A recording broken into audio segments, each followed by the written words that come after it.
Se você está aqui agora, é porque o sono resolveu te dar o cano mais uma vez. Você já rolou para um lado, para o outro, mexeu no celular e nada.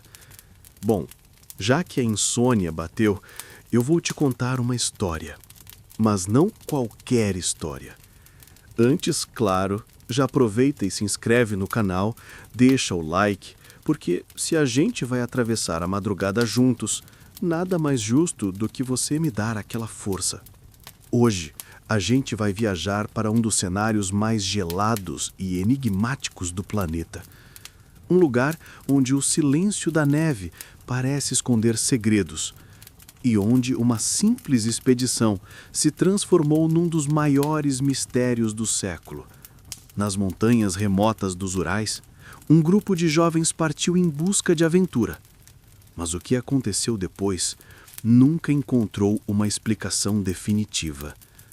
É uma história de coragem, natureza selvagem e de perguntas que continuam ecoando até hoje, décadas depois.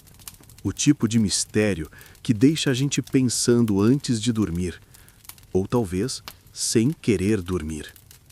Então se ajeita aí, pega o cobertor e vem comigo. Era noite. O vento gelado dos montes Urais cortava como lâminas invisíveis, e a neve que caía sem descanso parecia cobrir não apenas o chão, mas também qualquer rastro de vida. Esse cenário, hoje silencioso e sombrio, foi palco de uma das maiores tragédias e mistérios do século XX. O nome dela ecoa até hoje, como um sussurro que atravessa décadas, o incidente do Passo Dyatlov. Feche os olhos por um instante e imagine. Um grupo de jovens, todos cheios de sonhos e coragem, partindo para uma aventura que deveria ser apenas mais uma expedição desafiadora. Mochilas pesadas, barracas, equipamentos de neve, sorrisos congelados em fotografias em preto e branco. Eles não sabiam, mas estavam caminhando para um destino que se tornaria lenda. Uma história repetida em sussurros de medo em noites insonas como esta. Era fevereiro de 1959. A União Soviética vivia anos tensos da Guerra Fria. E enquanto os cientistas testavam foguetes e armas em segredo, um grupo de estudantes universitários apenas queria a glória de completar uma das rotas mais difíceis de montanhismo da época. O líder era Igor Dyatlov, 23 anos, conhecido por sua disciplina quase militar e por sua habilidade em planejar cada detalhe. Junto a ele estavam mais 8 companheiros, todos jovens, alguns ainda adolescentes. Eles estudavam engenharia, física, rádio, disciplinas técnicas, mas também eram apaixonados por aventuras ao ar livre. A viagem começou com entusiasmo. Nos diários recuperados depois, é possível ler linhas cheias de bom humor, pequenas piadas internas, relatos sobre o frio, sobre o peso das mochilas e até sobre as músicas que cantavam para animar o grupo. Nas fotografias, vemos rostos sorridentes diante da neve, poses descontraídas em frente a árvores cobertas de gelo. Tudo parecia normal, quase banal, como se a tragédia que se aproximasse fosse impossível de imaginar. Mas havia um detalhe. Entre eles, um jovem chamado Yuri Yudin começou a sentir fortes dores. Uma condição crônica de saúde o impediu de continuar, e ele decidiu abandonar a expedição ainda nos primeiros dias. Ninguém sabia, mas aquela decisão salvou sua vida. Ele foi o último a ver os amigos com vida. O restante seguiu em frente, enfrentando temperaturas de 30 graus negativos, ventos cortantes e noites intermináveis. O destino era o Monte Otorten, um local remoto e desafiador, mas acessível para praticantes experientes como eles.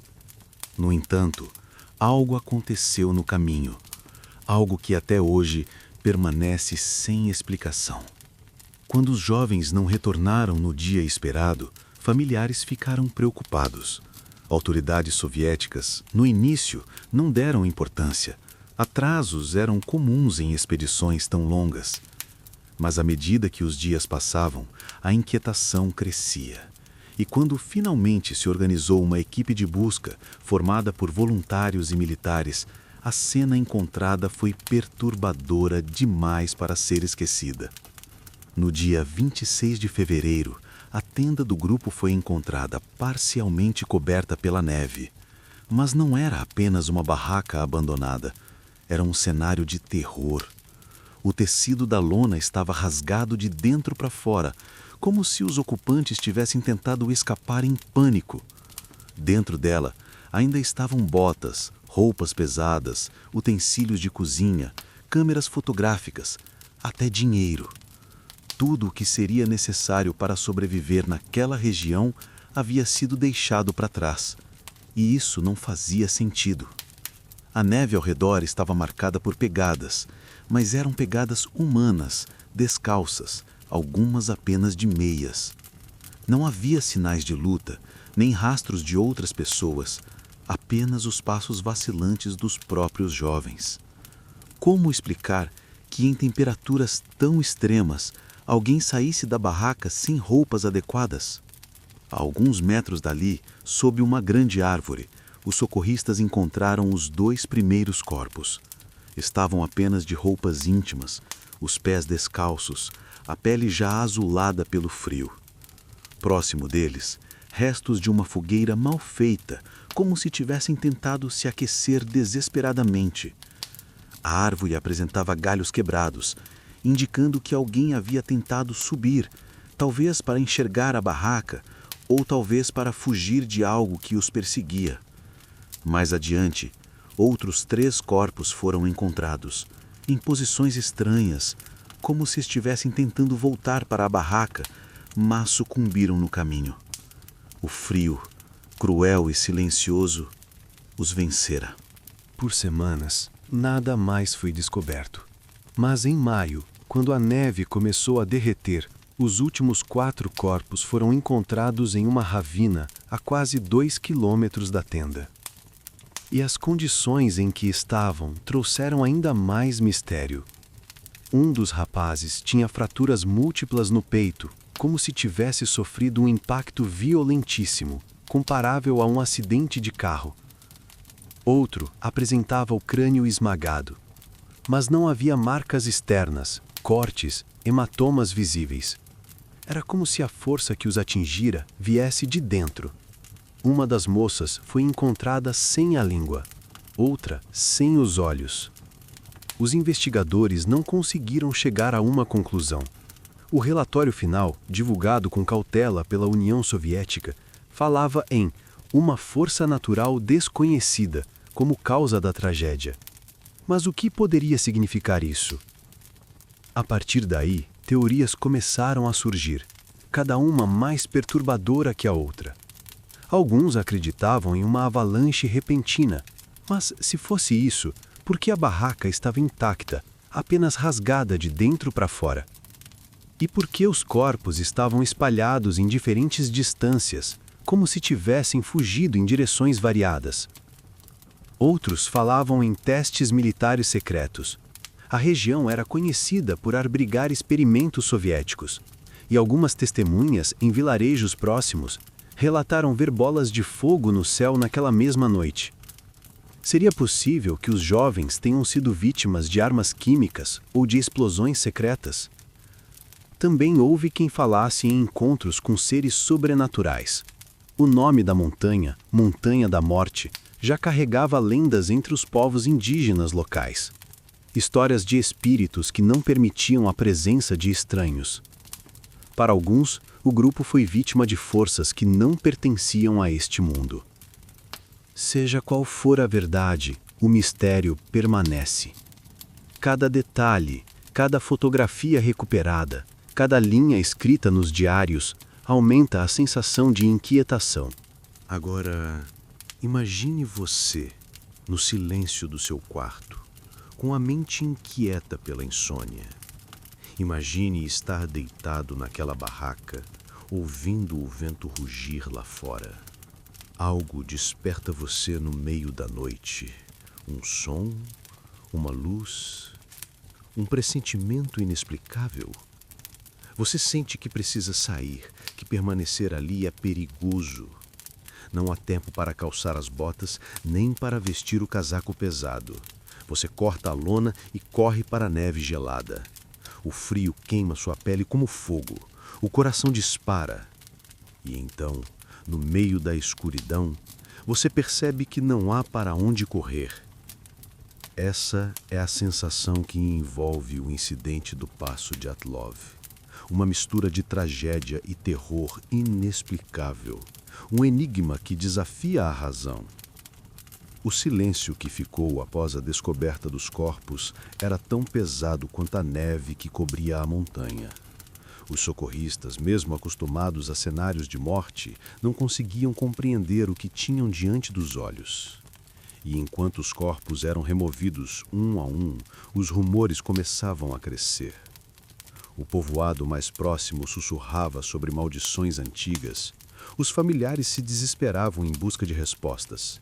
E as autoridades soviéticas tentavam, sem sucesso, controlar as versões que escapavam. Nos dias que se seguiram, cada detalhe do caso parecia aumentar o mistério. Por exemplo, as roupas de alguns dos jovens apresentavam níveis de radiação acima do normal. Como explicar isso? Nenhum deles trabalhava com materiais radioativos. Era impossível que, em uma expedição de montanha, suas roupas apresentassem esse tipo de contaminação. Alguns sugeriram que eles poderiam ter recolhido roupas usadas em locais militares. Outros falaram em testes secretos que os estudantes teriam presenciado sem querer. Outro detalhe perturbador estava nas fotografias recuperadas. Entre imagens felizes de acampamento e caminhadas pela neve, havia uma última foto, mal focada, mostrando o que parecia ser uma luz forte no céu noturno. Para alguns, seria apenas um defeito da câmera. Para outros, a prova de que eles viram algo estranho, algo que não deveriam ver. A União Soviética, rígida em sua política de silêncio, concluiu a investigação com um relatório oficial. Morte causada por uma força natural desconhecida. Uma frase vaga, enigmática, quase poética, mas que, na prática, nada explicava. Com o tempo, o caso do Passo Dyatlov se transformou em lenda. Pesquisadores independentes, jornalistas e até escritores começaram a levantar teorias. Uma delas falava em ataque de animais selvagens, mas nenhum dos corpos apresentava marcas de mordidas ou arranhões que justificassem os ferimentos. Outra hipótese era a avalanche, mas os peritos que analisaram o local afirmavam que a inclinação da montanha não favorecia esse tipo de ocorrência. Os defensores da hipótese militar tinham argumentos fortes. A região era usada para testes de mísseis e experimentos secretos, e havia relatos de luzes misteriosas no céu naquela mesma noite. Seria possível que os jovens tenham sido atingidos por explosões experimentais? Ou talvez envenenados por armas químicas? Mas se fosse isso, por que os corpos não mostravam sinais externos de queimaduras? Por que a investigação foi conduzida com tamanha pressa e depois arquivada em silêncio? Outros pesquisadores se voltaram para explicações mais psicológicas. Existe um fenômeno chamado paradoxo da hipotermia, no qual pessoas expostas a frio extremo entram em um estado de confusão e podem retirar as próprias roupas, acreditando estarem com calor. Isso explicaria o fato de alguns corpos estarem quase nus, mas não explica as fraturas violentas, nem os olhos e a língua ausentes. E então, claro, surgem as teorias que atravessam o limite do racional. Alguns falam em abdução alienígena, outros em experimentos com armas de energia. Há até quem acredite que o grupo encontrou criaturas desconhecidas que habitavam aquelas montanhas. O mais assustador, no entanto, é perceber que nenhuma dessas hipóteses fecha completamente o quebra-cabeça. Sempre fica uma lacuna, um detalhe que escapa. Talvez seja por isso que, mesmo passados mais de 60 anos, ainda estamos falando sobre esse caso. Décadas depois, novos grupos de cientistas voltaram à região. Com o avanço da tecnologia, tentaram recriar cenários possíveis. Uma pesquisa publicada em 2019 sugeriu um tipo raro de avalanche, chamado avalanche de laje, em que blocos compactos de neve se desprendem e deslizam, esmagando tudo no caminho. Esse fenômeno poderia explicar as fraturas internas sem sinais externos. Mas mesmo essa teoria não convence a todos. Como explicar os níveis de radiação? Como explicar os olhos e a língua ausentes? Enquanto isso, para os moradores da região, a montanha continua carregando o peso do nome que sempre teve: a Montanha da Morte. Os povos nativos Mansi já evitavam aquela área muito antes da tragédia. Diziam que ali viviam espíritos que não toleravam a presença humana. Para eles, o destino do grupo de Dyatlov foi apenas a confirmação de algo que sempre souberam. E talvez você, ouvindo essa história agora, se pergunte: o que realmente aconteceu naquela noite de fevereiro? Imaginem-se no lugar daqueles jovens deitados em sacos de dormir, protegidos pela frágil lona da barraca. O vento uiva lá fora e, de repente, algo, um som, uma luz, uma pressão no ar, desperta um instinto de pânico. Não há tempo para pensar. O medo é tão intenso que eles preferem cortar a própria tenda e correr descalços pela neve congelada, enfrentando a morte certa. Que força seria capaz de provocar tamanha reação? Pense nisso agora, no silêncio da sua madrugada. As luzes apagadas, o quarto quieto, a mente cansada de lutar contra a insônia. Você está deitado, ouvindo apenas sua respiração. E se de repente escutasse um som inexplicável vindo de fora da sua janela? O que faria? Ficaria parado, imóvel, ou correria sem olhar para trás? O mistério do Passo Dyatlov não é apenas uma história de 9 jovens que morreram em circunstâncias estranhas. É um espelho dos nossos maiores medos: o medo do desconhecido, daquilo que não podemos controlar ou compreender. É uma lembrança de que, por mais que a ciência avance, sempre existirão sombras que escapam da luz da razão. Até hoje, não há resposta definitiva. Talvez nunca haja. Mas é justamente isso que mantém o caso vivo, atraindo cada vez mais curiosos, insones, pessoas que buscam histórias como esta para ocupar a mente durante as longas horas da madrugada. E se você chegou até aqui, ouvindo cada detalhe, cada teoria, cada mistério, talvez perceba que já está mais perto do sono, porque histórias assim funcionam como uma estranha hipnose. Primeiro arrepiam, depois inquietam e, por fim, cansam a mente com tantas perguntas sem resposta. Mas, antes de fechar os olhos, lembre-se de uma última coisa. Há lugares no mundo que guardam segredos que jamais serão revelados. A montanha onde o grupo de Dyatlov encontrou a morte continua lá, fria, silenciosa, coberta pela neve. Quem passa por perto diz que o vento parece carregar sussurros.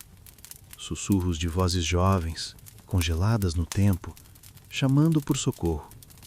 E talvez seja melhor não ouvir com atenção demais. Porque algumas histórias não foram feitas para serem compreendidas, foram feitas apenas para assombrar nossas noites sem sono. E assim termina mais uma história que continua sem respostas, mesmo depois de tantas décadas. O caso Dyatlov permanece como um dos maiores enigmas da história moderna. E talvez seja justamente o silêncio da montanha que mantenha viva essa sensação de suspense que nunca nos abandona. Se você ficou preso a essa narrativa até agora, já sabe. Aqui você sempre encontrará histórias misteriosas, reais e perturbadoras, perfeitas para acompanhar nessas noites insones. Então, não se esqueça de se inscrever no canal, deixar o seu like e comentar o que você acha que realmente aconteceu naquela noite. A sua teoria pode ser a próxima a ser discutida por aqui. Obrigado por ouvir até o fim. E se conseguir dormir depois disso, lembre-se, nem todos têm a mesma sorte.